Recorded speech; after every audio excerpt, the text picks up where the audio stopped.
नमस्कार दर्शकों।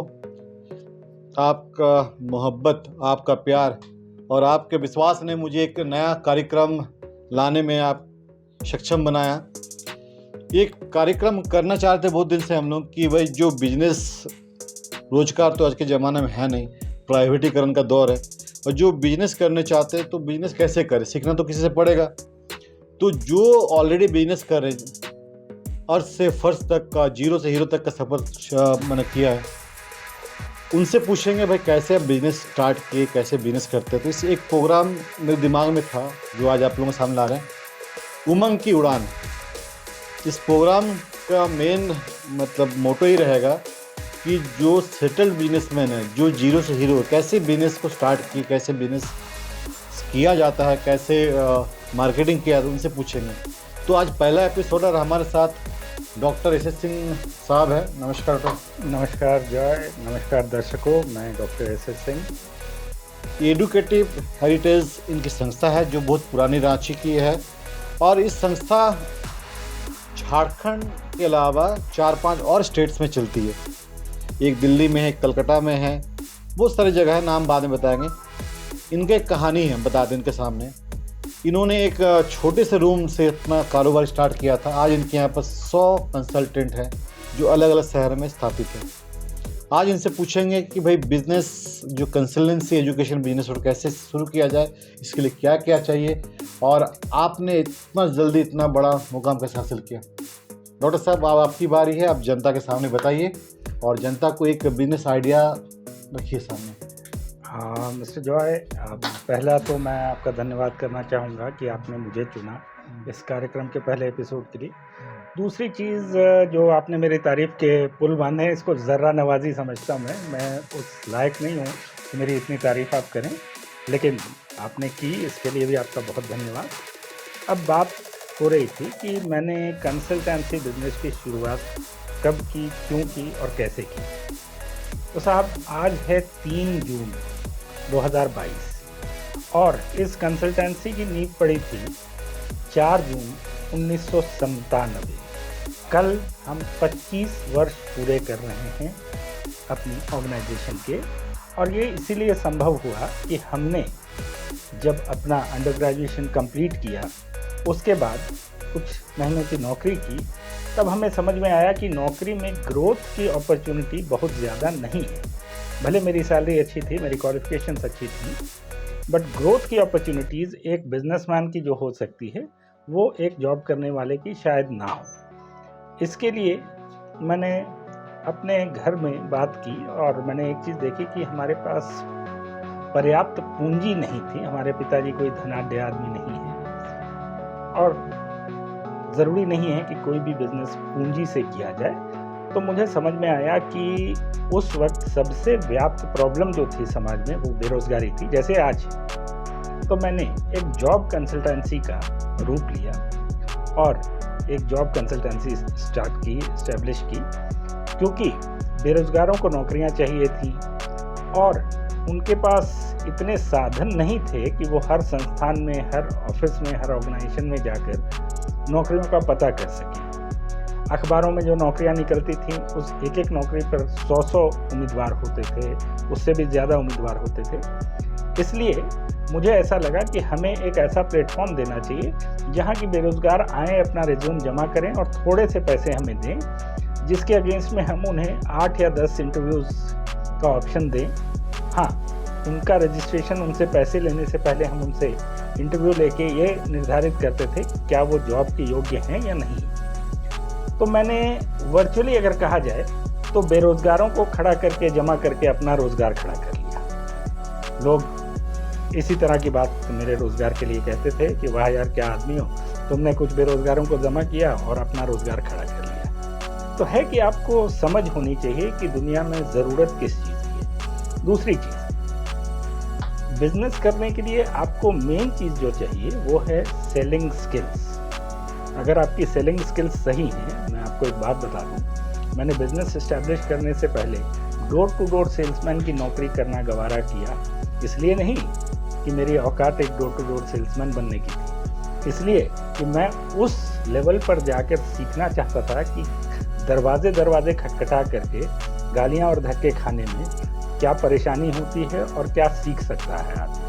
और आज मैं इस बात को टेबल ठोक के कह सकता हूँ कि अगर मैं आज भारत में प्रसिद्ध हूँ, विश्व के कई देशों में मेरा नाम जाना जाता है, तो इसके पीछे वो ट्रेनिंग जो मैंने डोर टू डोर जाकर लोगों के दरवाजे खटखटा कर की थी सन 1996-97 में, ये बहुत उपयोगी रही। दूसरी बात, जब मैंने अपनी कंसल्टेंसी बिजनेस की नींव डाल ली, जॉब कंसल्टेंसी और जल्दी ही एजुकेशन कंसल्टेंसी की तरफ डाइवर्सिफाई कर लिया और आगे चल के जॉब को ऑलमोस्ट मैंने छोड़ दिया। 2010 में मैंने जॉब रीज़न क्या है और इसको स्टार्ट करने के लिए क्या क्या चाहिए, क्या संसाधन चाहिए? मैं वही बता रहा हूँ कि रीज़न जॉब कंसल्टेंसी छोड़ने का ये था कि जब तक सरकार जो हमारी उस वक्त थी उसने इतना उदारीकरण कर दिया था कि जॉब की अपॉर्चुनिटीज़ एम्पल थी और लोगों को जॉब ढूंढने के लिए हमारी ज़रूरत कम होने लग गई थी, कम पड़ने लग गई थी। इंटरनेट का दौर आ चुका था,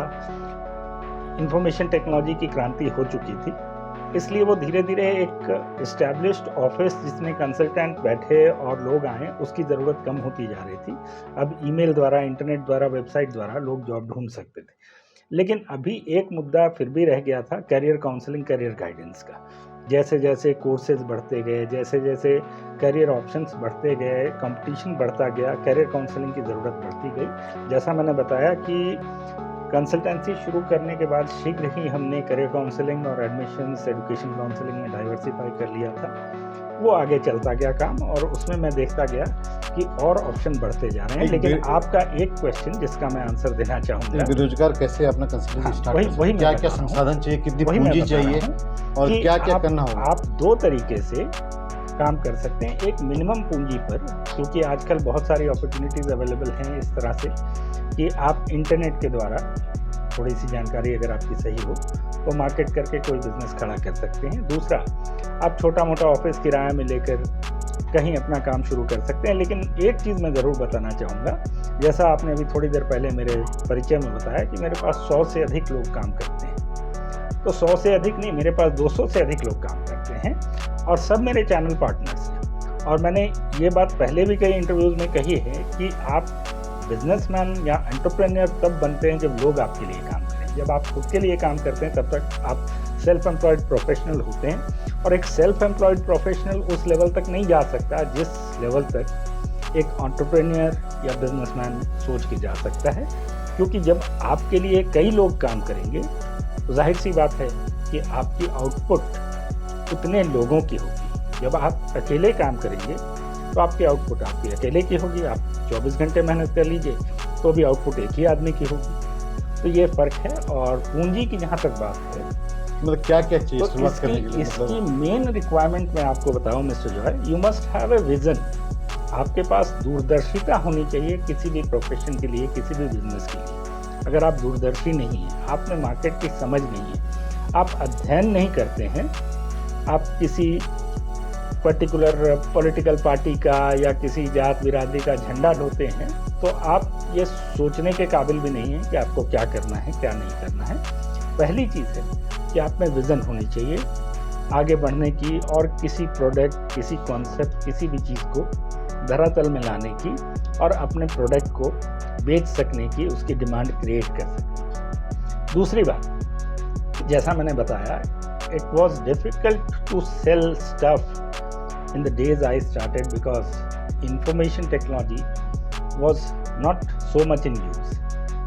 उस समय क्रांति नहीं हुई थी इस तकनीक की। लेकिन आज जो स्थिति है कि आज इंफॉर्मेशन टेक्नोलॉजी से कोई भी अछूता नहीं है।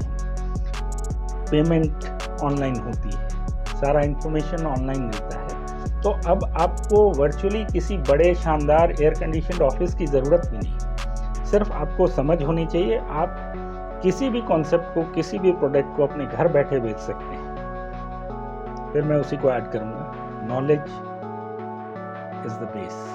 अगर आप में नॉलेज नहीं है तो आप कहीं नहीं खड़े। आप युवा के लिए क्या मैसेज देना चाहते हैं? युवा कि भाई जिसको बिजनेस करना, जिसको कैरियर काउंसलिंग काम करना, कैसे शुरुआत करें? फिर से एक बार मतलब आपकी बात आ रही है कि जो करियर काउंसलिंग का काम करना चाहे, मैं उसको क्या मैसेज देना चाहूँ क्या कैसे शुरुआत करें पर्टिकुलरली? बस एक देखिए, थोड़ा सा example। करियर काउंसलिंग वही कर सकता है जिसने अपने करियर के लिए मेहनत की हो, और कोई भी पढ़ा लिखा आदमी ही करियर काउंसलिंग करे बेहतर है, क्योंकि करियर काउंसलिंग की सबसे पहली रिक्वायरमेंट है कि आपको खुद को करियर ऑप्शंस के बारे में अच्छी जानकारी हो। ज़रूरी नहीं है कि आपने इंजीनियरिंग की हो, मेडिकल किया हो, MBA किया हो, होटल मैनेजमेंट किया हो, ब्ला ब्ला ब्ला, इतने सारे कोर्सेज हैं वो किए हों।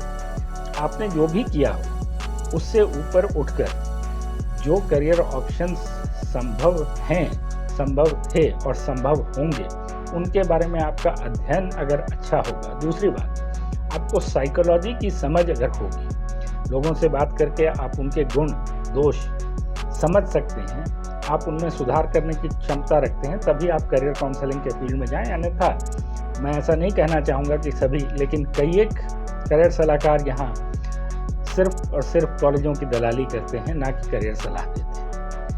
इस चीज़ से बचना चाहिए एक करियर काउंसलर को, क्योंकि करियर काउंसलर का धर्म होता है आने वाले छात्र की सेवा करना, उसको सही मार्ग दिखाना, उसके जीवन को, उसके भविष्य को उज्जवल करना। आप देखते रहिए स्पेशल कार्यक्रम न्यूज़ स्टेट्स में सिर्फ आपके लिए लाया गया है उमंगों की उड़ान। जरूर देखिए और फॉलो कीजिए न्यूज़ स्टेट्स पेज को, सोशल मीडिया हैंडल्स को, तभी आपको नए नए अपडेट्स मिलते रहेंगे।